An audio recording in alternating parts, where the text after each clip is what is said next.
বন্ধুরা, আজকের ভিডিওতে জানবো কেন শ্রী বলরাম দেবিত বানরকে বধ করেছিলেন এবং কিভাবে কোথায় বধ করেছিলেন সবই জানবো।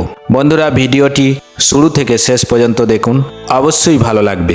এই কাহিনীটি ভাগবত পুরাণে আছে। তাহলে বন্ধুরা, মূল কাহিনীতে প্রবেশ করা যাক।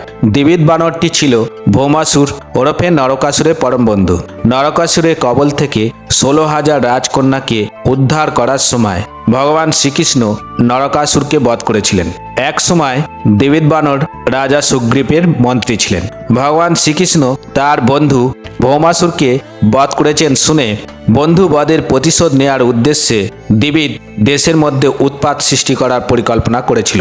তার প্রথম কাজ হলো গ্রাম, নগর এবং কৃষি ও গোরক্ষায় নিয়োজিত বণিকদের আবাসস্থলে আগুন লাগানো। কখনো কখনো একটি বিরাট পাহাড় সমূলে উত্তোলন করে সে পাহাড়টিকে খণ্ড খণ্ড করে ফেলত। এইভাবে সমগ্র দেশময়, বিশেষভাবে কথোয়ার প্রদেশে সে ভীষণ উপদ্রব করত। দ্বারকাপুরী এই কথোয়ার প্রদেশেই অবস্থিত ছিল। দেবিত ছিল 10,000 হাতির সমান বলশালী। কখনো কখনো সে সমুদ্রের তীরে গিয়ে তার প্রবল বাহু দ্বারা সমুদ্রের জলে এমনই আলোড়ন সৃষ্টি করত, যার ফলে কাছের গ্রামগুলি জলপ্লাবনে ভেসে যেত। প্রায় সে মুনি ঋষিদের কুঠিরে ও আশ্রমে যেত এবং সেখানকার ফল ফুলে ভরা তপবনকে বিধ্বস্ত করে মহা উৎপাত সৃষ্টি করত। শুধু তাই নয়, মুনি ঋষিদের পবিত্র যজ্ঞতেও কখনো কখনো সে মলমূত্রাদি ত্যাগ করত। এইভাবে দেবিত বানর তপভূমির পবিত্র ভূমিকে, পবিত্র পরিবেশকে কলুষিত করে তুলত। গৃহ থেকে নিরহ নরনারীদের জোর করে অপহরণ করে তাদের পর্বত গুহার ভেতরে ঢুকিয়ে দেবিত গুহার মুখ বিরাট পাথর চাপা দিয়ে বন্ধ করে দিত। এইরকম নানা রকম অন্যায় অত্যাচার চালাতো।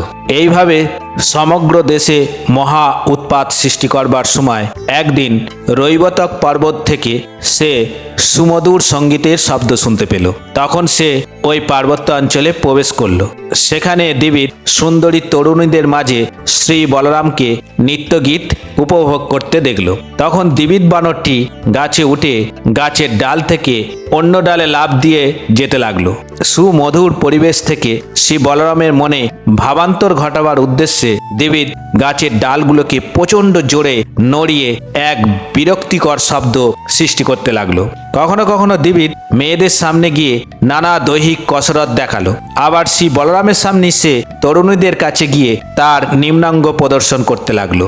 এইসব দেখে শ্রী বলরাম একটি পাথর ছুঁড়ে দেবিতকে মারলেন, কিন্তু দেবিত নিপুণভাবে পাথরে আঘাত থেকে নিজেকে রক্ষা করল। বলরামকে অপমান করবার জন্য দেবিত বারুণী রসপূর্ণ মাটির পাত্রটি নিয়ে পালিয়ে গেল। এইভাবে উন্মত্ত দেবিত শ্রী বলরাম তার সখী ও তরুণীদের মূল্যবান সমস্ত পোশাক পরিচ্ছদ ছিন্ন করতে লাগলো। সারা দেশময় নানা দুষ্কর্মের কথা শুনে দেবীদের উপদ্রব স্বয়ং দেখে শ্রী বলরাম ক্রুদ্ধ হয়ে তাকে বধ করতে মনস্থ করলেন। যেই বলরাম তাঁর গদাটি হাতে তুলে নিলেন, তক্ষুনি দেবিত এক বিশাল গাছ সমূলে তুলে বলরামকে আঘাত করতে গেলে শ্রী বলরাম গদার আঘাতে গাছটিকে চূর্ণ বিচ্ছিন্ন করে দিলেন। এইবার বলরাম দেবিতকে আক্রমণ করবার জন্যে তার গদাটি দিয়ে প্রচণ্ড জোরে দেবীদের মাথায় আঘাত করলেন। শ্রী বলরামের গদাঘাতে দেবিত একটুও বিচলিত হলো না। পক্ষান্তরে সে অচিরেই অন্য একটি বিশাল গাছ সমূলে তুলে নিয়ে তা দিয়ে বলরামের মাথায় আঘাত করতে গেলে শ্রী বলরাম তার গদার সাহায্যে গাছটিকে খণ্ড খণ্ড করে ফেললেন। এইভাবে প্রচণ্ড যুদ্ধ শুরু হলো। প্রতিবার দেবিত বলরামকে আঘাত করবার জন্যে একটি করে বিশাল গাছ তুলে আনে আর শ্রী বলরাম গদার সাহায্যে গাছটিকে খণ্ড খণ্ড করে ফেলেন। ফলে ওই স্থানে গাছ শূন্য হয়ে পড়ল। গাছের অভাব হওয়ায় দেবিত পাহাড় থেকে বড় বড় পাথর খণ্ড নিয়ে শ্রী বলরামকে আঘাত করতে গেলে তার গদার সাহায্যে পাথর খণ্ডগুলি টুকরো টুকরো করে ফেললেন।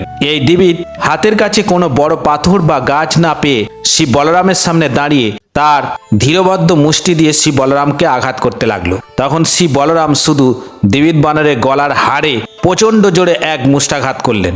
এই আঘাতেই দেবিত রক্তবমি করতে করতে মাটিতে অচেতন হয়ে পড়ে গেল। দেবিত মাটিতে পড়ে গেলে সঙ্গে সঙ্গে যেন পর্বত ও বনভূমি কেঁপে উঠল। এইভাবে দেবিত বানরের মৃত্যু ঘটল। দেবীদের মৃত্যু হওয়ায় শ্রী বলরামের স্বস্তি হলো। বন্ধুরা, ভিডিওটি ভালো লাগলে বিধাতার কথা চ্যানেলটি অবশ্যই সাবস্ক্রাইব করে পাশের বেল আইকনটি বাজিয়ে দেবেন। সকলে সুস্থ ও ভালো থাকুন। আজ এই পর্যন্ত, নমস্কার।